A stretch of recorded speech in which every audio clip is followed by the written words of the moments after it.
Ladies and gentlemen, it is with great pleasure I present to you our newest member of the Guilford County Sports Hall of Fame, class of 2009, Mr. Doug Henderson.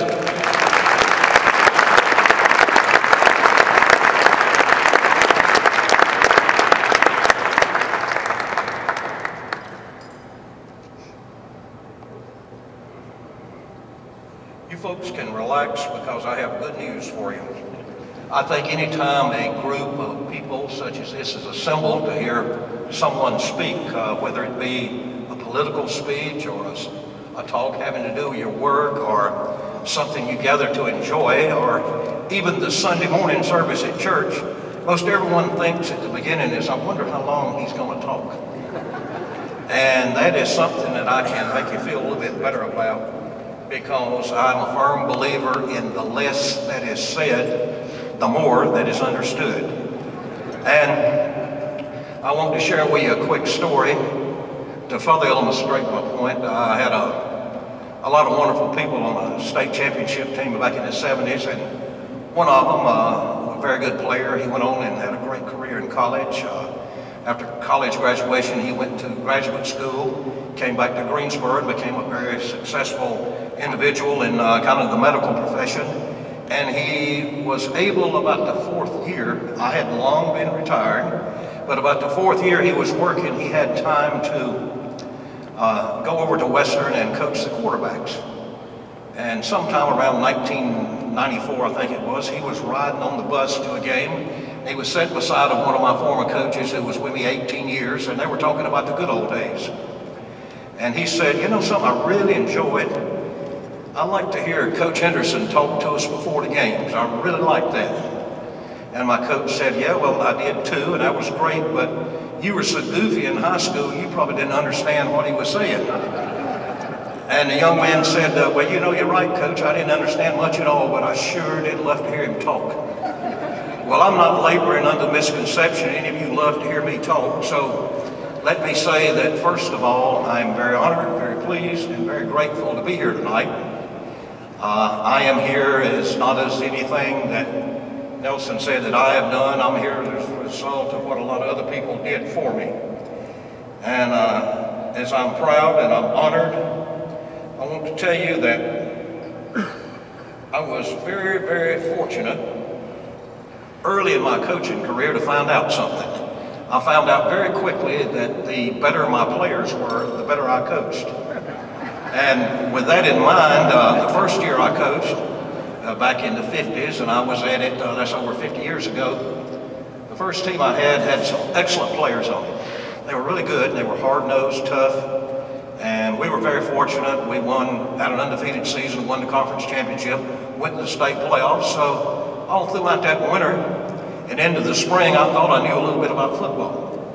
The next year, some of these wonderful young men had graduated, and a couple of them got hurt. They were coming back in preseason practice, so I found out very quickly that I didn't know a whole lot about it. And I was constantly reminded of that as I went through my coaching career.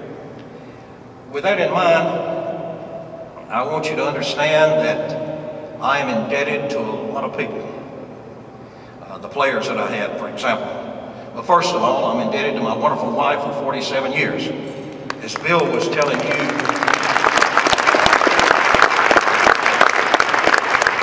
the lot of a coach's wife, particularly a football coach, is not an easy one. In addition to Bill's wife, I see several other wives here, and they know how difficult it is. They've sat at home for hours waiting for the husband to come home and supper's ready, and he never shows, and you wonder where he is. Did he run off? Did he get killed? And you realize that eventually he's up at the gym or the locker room or somewhere, or he's doing something coaching, or he's gone looking for a film. When I was coaching, we didn't exchange films until late in my career. If you wanted one of someone else, you had to go out and find one somewhere. So I did a lot of wandering around. The only advantage a coach's wife has is when she dies, like Elijah, she goes straight to heaven because she's earned it, and it's not easy. I'm also indebted to our three wonderful sons who put up with me. As Bill said, I wasn't home a lot, and I wasn't there a lot when they needed me there, but I was raising 2,000 of somebody else's sons.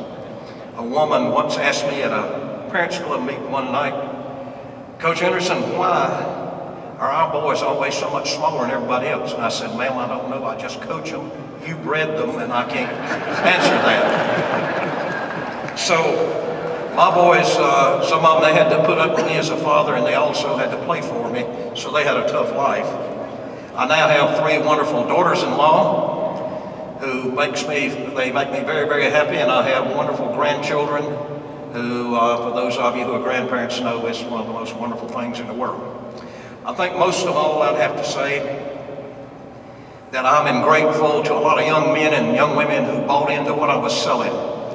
They thought that what I was trying to get them to do was important. They thought it was what they needed to do, and they believed in what I was telling them.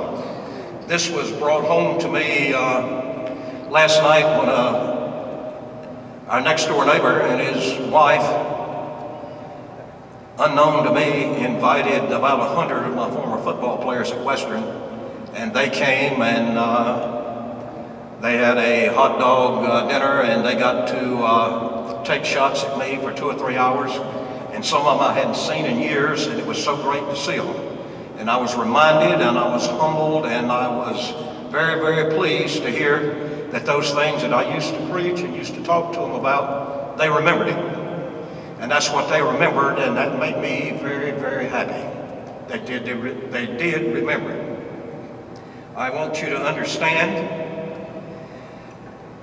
that one of my proudest moments and one of my proudest remembrances is I have over 60 former players and or coaches who went on to become head coaches in other sports and other places.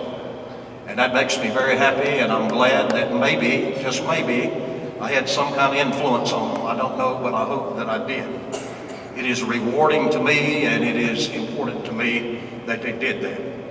I always told my players to take a little time and stop and smell the roses, because I just pointed out to them that for most of you, this is the best that it gets. Not everybody is going to get to go on and play in college. Not everybody is going to get to have success that you're having now. Very, very few of high school players, about 1 in a million, get to play in the pros. But you're getting to do something that you will never, ever, ever forget. I never had a boy that went to college and played, or even a couple of 3 that got to play in the pros that didn't tell me the most fun they ever had was playing high school football. That's what I remember about my career, and it is a great thing, and I'm honored to coach a lot of wonderful boys. I want you to understand, finally, that now I am, even though I look like it, I'm not ready to go to the old coach's home yet.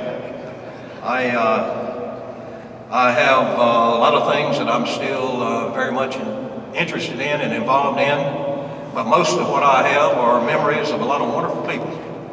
A lot of wonderful people who helped me get where I am, who stood by me, who believed in me, and they always thought that what I was doing was an honorable profession. I thought it was a noble profession, and I'm glad I did it. I never regret that. I want you to understand also